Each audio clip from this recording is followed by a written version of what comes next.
If you dial 911 from a cell phone, they don't automatically have your geolocation. So if you're in a distress situation, you've been drugged, you've been harmed, and you don't know where you are, calling 911 or some of these other devices just really don't cut it.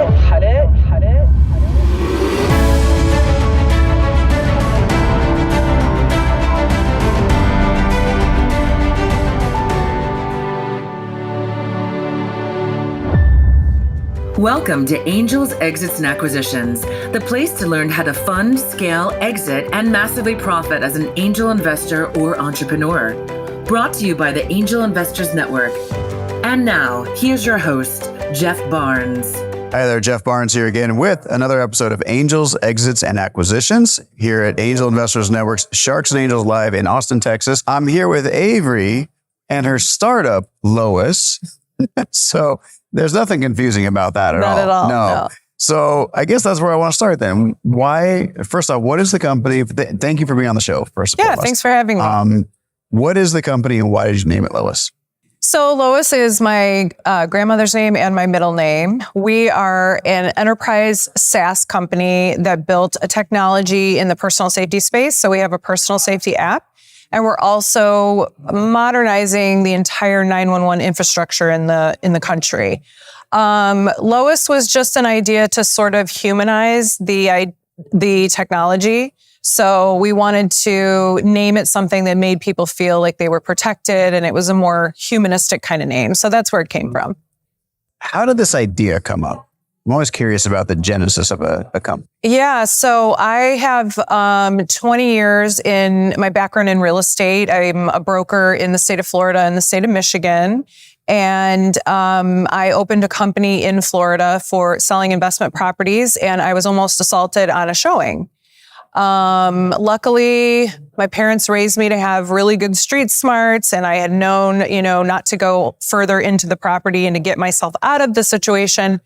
And I've always been a techie kind of person. So I researched any technology that was out there that could protect me. And I was sort of shocked to realize that there wasn't anything really dominating the market in the personal safety space. And then later, researching the 911 infrastructure, realized that it was very antiquated, built in the 1960s based on landlines. So that's how I went from a 20-year real estate career into being a startup entrepreneur. Yeah, necessity is the mother of invention, right? Yeah. So that's pretty profound. We could dive a little bit deeper to that, but I think that in and of itself would really prompt me to start thinking about a lot of aspects when it comes to your own personal safety. And you chose the technology route. I think a lot of people would have said, okay, I want to go down learning personal defense or, carrying a firearm, which, we advocate a lot for our businesses as well. But you're right. When it comes to technology, what were some of the things you found when you're out there looking to try and figure out this dynamic? So everything we found was very reactive. So you had to press a button, you had to call. There were safety apps out there, but they were basically dialers to 911. And what most people don't understand is if you dial 911 from a cell phone, they don't automatically have your geolocation. So if you're in a distress situation, you've been drugged, you've been harmed, and you don't know where you are, calling 911 or some of these other devices just really don't cut it. So what we wanted to do was we wanted to directly connect that pertinent information to first responders immediately. In addition to that, we wanted to create something that could be proactive. Now, we do have an active alarm button that you can press in case you don't have a check-in set up. But we wanted people who were going on dates or people who were home care workers or anyone who's out and about, like a real estate agent. We wanted them to be able to proactively set up an alert that would check up on them. And if they didn't answer or respond, the police or a loved one would know where they are and that they need help. So like life alert for the real world, not the I've fallen down and I can't get up kind of thing, but I'm in a potentially dangerous situation. It's almost like the silent button under the desk at the banks, right? Where they're going to press and get a silent alarm without triggering off the robbers, but for the individual. Similarly, and even with something like Life Alert, though, you still have to do something. You still have to press the button. Mm-hmm. So there was really nothing where the person didn't have to do anything. And that was staggering to me because I thought, if this individual had drugged me or harmed me, nobody knew where I was, who I was with, or, if I was going to return home safely. They wouldn't have found me maybe until hours later. And in times of crisis, minutes matter. Absolutely. There was a Wall Street Journal article that came out a couple months ago that said that just increasing responsive time by 1 minute, response time by 1 minute would save 10,000 lives in this country alone. Wow. Yeah. I was listening to a similar podcast, similar idea, which this was a doctor, a cardiologist, and his father was also a physician. They live in a really upscale neighborhood in England, in London.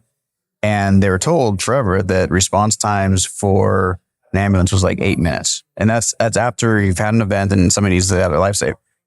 This person called 911 because his father was having a cardiac arrest and took them 30 minutes to get there. And he had friends with them and they said, don't worry, we'll call 911. They'll be here almost instantly. Unfortunately, because they didn't know that it was actually going to take them 30 minutes, he passed away before they even showed up. Whereas they could have driven him to the ER and he probably would have been okay. Minutes do matter and stuff like that. Infrastructure right there. It is. Currently is event happens, it goes to some kind of third-party call center, then it goes to first responders. So how our technology is different is we go directly to the first responder. We've automated and maybe will be implementing some AI into that automation, that process. So that's what saves us time. And then we know that we can determine what kind of response they need, whether it's ambulance or police, fire, what have you. Right. So from obviously we're talking about technology here that's going to save people's lives. And one of the questions generally comes up when we're talking about AI. People are always worried AI is going to take over the world and it's going to take over people's jobs. And, a lot of us that are working with AI a lot, we don't believe that. We do believe it's going to change the skills that people have.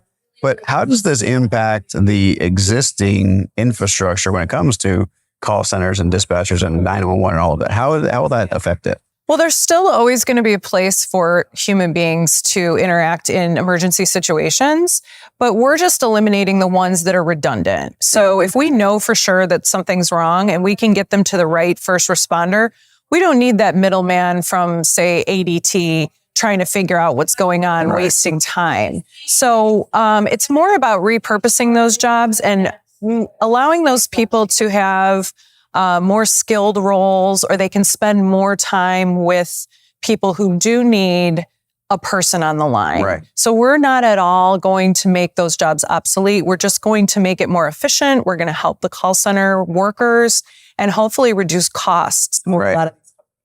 Okay, wonderful.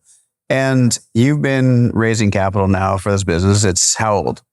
So the business, if you minus COVID and some of our R&D in the beginning, we're about like a 4 or 5 year business. Okay. We've had quite a bit of traction in terms of our technology. We have a patent. We had a partnership with NASA in 2017 to help further build out some additional tech.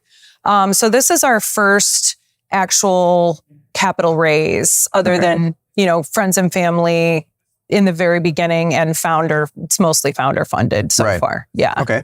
And how far along are you in that process right now? So we're about $200,000 into $1 million raise. We just started like 3 months ago, I think, officially. And we've been targeting angel groups, mostly in the Detroit metro area where I am at. And then our tech offices are in Central Florida. And, we're in that catch-22 of come back to us when you're X amount of revenue, positive. And at that point, we may not even need the amount of investment that they're asking. So there's very few groups that are actually offering to help get the company to where it needs to be. And that's one of the things that I've been impressed about this group is that, it seems like you are very interested in invested in getting companies to that place where you can open them up to the network and that they will be a profitable company for your network of investors. That's the goal, right? And we coach entrepreneurs a lot on not asking for too much capital too early, because then you give up the company, right? And we don't want that, especially if you're going after somebody who's a very sophisticated investor and they know how to wrangle their way in and get a board seat, maybe prematurely. And then you end up with a company that you don't even like, right? So we always try to caution the entrepreneurs on that. But like you said, on the flip side, if you need the capital to grow the team, then you need the capital to grow the team. There's ways around that, but it is a lot more work for sure. And I think that in this day and age, especially, I mean, of course, we could say this at any time in history, probably, but there's so much capital available, and there's going to be an unlimited amount of capital. But what it really comes down to is that strategic money, right? Finding the right person. So you're in Detroit, mobility capital of the country, if not the world, right? I spent some time there working with Techstars and doing some mentorship there in those programs. And do you find that the infrastructure there in Detroit, there are people that are helping with this? Because what you are is essentially a mobility startup, right? Yeah. I mean, yes and no. So there's a group called Michigan Founders Fund where they're trying to sort of combine all of the resources in one place for startups. But Detroit's a manufacturing town. So traditionally, they are investing in products, and car company related companies are, there's a lot of renewable energy companies. So there isn't a huge tech scene in Detroit. We're actually headquartered in Traverse City, Michigan, which is it's more of a tech, it's kind of having a tech moment. But I will have to say that the angel groups have kind of been the same response as I've had with some of the other groups. We did just get our first small customer in Florida, a social work group, but they really want to see a lot more traction. A social work group? Yeah. So we're B2B. So we basically have our first customer is social workers that place kids who were taken out, they actually place them back into the homes. Okay. So they're going into some very high risk areas. Right. So that would be in our lone worker bucket of customers. And, again, they almost want to see you back when you just don't need them anymore. So that's, I think, a struggle that a lot of startups have to deal with. And sometimes it's just smarter to focus on individual angels, which is what I've been doing. So our first 2 commitments were from individual angels and accredited investors, right? Who just want to get in real early and get those incredible returns. Yeah. So, for the entrepreneurs that are listening to this, watching this right now, they definitely struggle with raising capital, pitching people, finding investors on a daily basis. So what have you found? Who are inspired by the idea, who either get the technology or understand changing and disrupting infrastructure. And I've also just been casting a wide net and just, everyone in my network, just letting them know I'm raising, letting them know what I'm doing, coming to events like this. This was, obviously post-COVID, we're all sort of getting used to doing these types of things again. But face-to-face is just so much better than the Zooms, even though those are convenient.